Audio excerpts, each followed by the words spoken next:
स्थान दिया। कुछ समय बाद तुष्टा ऋषि थे, उन्होंने एक यज्ञ किया था, पुत्र यज्ञ थी।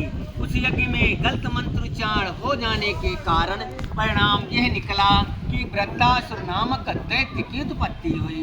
वृत्तासुर दैत्य एक ऐसा दैत्य था, ऋषि मुनि पूजा पाठ यज्ञ हवन करने में विध्वंस करने लगा, यहाँ तक इंद्र आदि देवताओं पे कब्जा कर लिया।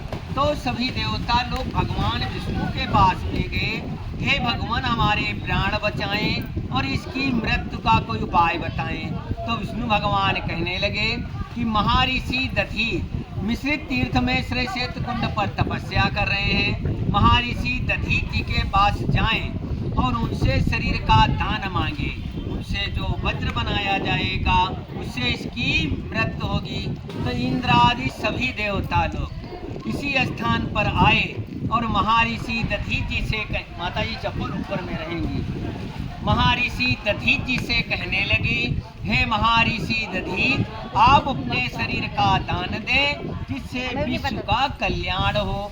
तो महर्षि दधीच कहने लगे, हम शरीर दान देंगे, लेकिन हम काशी से चले थे, हमने एक संकल्प किया था कि आकाश और पाताल मृत लोक के हम तीनों लोकों के तीर्थों के जल से स्नान करेंगे, तीनों लोकों के तीर्थों का परिक्रमा करेंगे, उसके बाद अपना शरीर हम आपको दान में देंगे।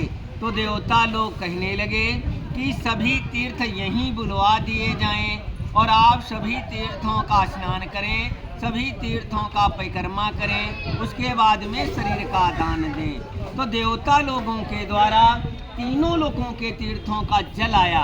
महर्षि दधीच जी ने सब तीर्थों का स्नान कर लिए, तब इस तीर्थ का नाम मिश्रित हो गया, सब जल मिल गया तब हो गया मिश्रित। अब उपनाम इसका दधीची, कुंड की दधीच जी ने सभी तीर्थों का स्नान किया। उसके बाद अपने शरीर में दही और नमक लगा के अपना जो शरीर था वो गायों से चटवा दिया। हड्डियां जो थी परमार्थ में देवराज इंद्र को दान में अर्पित कर दिया। उन्हीं की हड्डियों से करके वज्रों का निर्माण किया विश्वकर्मा जी ने, उनके नाम गांडीव, पिनाक, सारंग और वज्रशक्ति।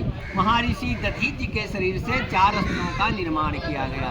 गांडीव प्रथम में अग्निदेवता ने लिया, फिर अर्जुन को दिया गया, महाभारत को विजय किया। पिनाक जो सीता स्वयंवर में जनकपुर में तोड़ा गया वो भी महर्षि दधीच जी की हड्डियों का पिनाक था। सारंग विष्णु भगवान ने लिया, फिर आदिशक्ति भगवती ने लिया, सम्मनिशूल रक्तबीज दैत्यों का संहार किया। वज्रशक्ति देवराज इंद्र ने लिया, इससे वृत्तासुर नामक दैत्य का वध हुआ। अन्य किसी तीर्थ में जाएंगे एक तीर्थ का फल प्राप्त होगा। मिश्रित तीर्थ में स्नान, मार्जन, दान, दर्शन करने से तीनों लोकों के तीर्थों का पूर्ण फल प्राप्त होता है। दधीच जी का जो प्राण निकला वो भगवान विष्णु की आत्मा में मिल गया। वही सामने में गुर्जे के अंदर विष्णु भगवान के चरण पद हैं। ये भारत में 3 जगह, नंबर 1 बिहार गया जी में भगवान के चरण, नंबर 2 यहाँ भगवान के चरण और भगवान की नाभि पेट, और बद्रीनारायण में भगवान के चरण और भगवान का शीश कृपाल। पहले आप लोग जाएं, तीर्थ का जल माथे से लगाएं, ऊपर में चढ़ाएं, उसके बाद में 1 उंगली जल भगवान विष्णु के चरणों पे डालें। यहाँ का जलदान आपके स्वर्ग में पितरों को जल प्राप्त होता है और यहीं से पितरों के लिए भोजन प्राप्त होता है। जो आपका श्रद्धा हो वो ब्राह्मण भोजन में दान करें, और नहीं श्रद्धा तब भी आशीर्वाद है। बोलो महर्षि दधीच की जय, जय जय तीर्थ की जय।